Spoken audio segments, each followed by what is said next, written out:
সেখান থেকে সাফা থেকে মারওয়ায় দৌড়াবো, মারওয়া দিকে কিছুক্ষণ যেতে একটা সবুজ বাতি, এই যে সবুজ বাতিটি দেখতে পাবেন, এখানে এসে আমাদেরকে একটু, শুধু পুরুষরা এখানে একটু দৌড়াবেন, মহিলারা সিম্পল তারা হাঁটবেন।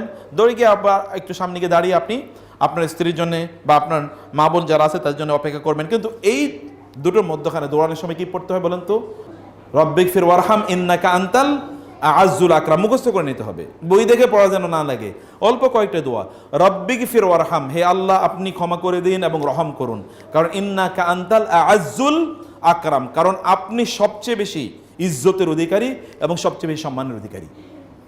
এটা আল্লাহ তাআলার জন্য এই মহত্ব, এই বড়ত্ব আল্লাহর জন্য এখানে পাঠ করতে। এবং এই সময় যখন আপনি দৌড়াবেন তখন আপনার মনে থাকা উচিত যে এখানে হাজেরা আলাইহিস সালাম এই জায়গায় দৌড়িয়েছেন, তিনি আল্লাহর উপর তাওয়াক্কুল করে দৌড়াইছেন, কিন্তু আল্লাহর উপর কি তাওয়াক্কুল তিনি ছাড়েন নাই। আল্লাহর উপর তাওয়াক্কুল করে তিনি তার চেষ্টাটা করেছেন।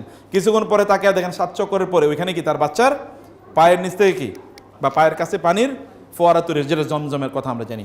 তো এখানে মরুভূমিতে যদি তিনি আল্লাহ সুবহানাহু ওয়া তাআলা একটা শিশুর মানে একজন নারীর তার এই চেষ্টা এবং তার তাওয়াক্কুলের কারণে যদি এখানে পানির উৎস তৈরি করে দিতে পারেন, এবং পৃথিবীর সবচেয়ে বিশুদ্ধ পানি যেটা জান্নাত থেকে আসে, কিয়ামত পর্যন্ত পানির কোনোদিন আপনি চিন্তা করেন লক্ষ লক্ষ লোক লক্ষ লক্ষ লিটার পানি এখান থেকে নিচ্ছে, তো পানি কোনোদিন শর্ট পড়ে না। ঢাকা শহরের পানি কিন্তু নিচে চলে যাচ্ছে, তো এটার পানি কই থেকে, এ তো কোথা থেকে আসে? ওইগুলো যদি সাগরের সাথে থাকতো তাহলে সাগরও পানিও শর্ট পড়ে যেত, কিন্তু কিছুই তো হয় না এবং কিছু হয় না। এখান থেকে কিন্তু মদিনায় নবী তো পানি যায়, সারা পৃথিবীর লোকেরা পানি নেয়। আর আমরা কি পরিমাণ পানি আনি চিন্তা করে দেখেন তো, কি পরিমাণ পানি আনা হয়, কিন্তু কোনোদিন তো বলা হয় না যে 1 ঘন্টার জন্য পানিটা স্টপ ছিল।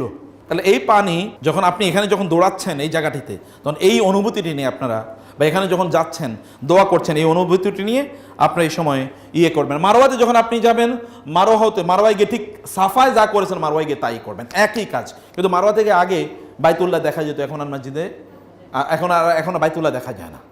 মারওয়া থেকে আগে দেখা যেত এটি। পুনরায় সাফায় ওইখান থেকে আপনি আবার যখন মারওয়া থেকে সাফায় আসবেন, ওই যে মধ্যখানে সবুজ বাতি সেখানে দৌড়াবেন এবং একই দোয়া, রব্বিক ফির ওয়ারহাম ইন্নাকা আনতাল আযুল আকরাম, আবার সাফায় উঠে আগের মতো করে ওইরকম দোয়া করা আল্লাহ সুবহানাহু ওয়া তাআলা এর কাছে।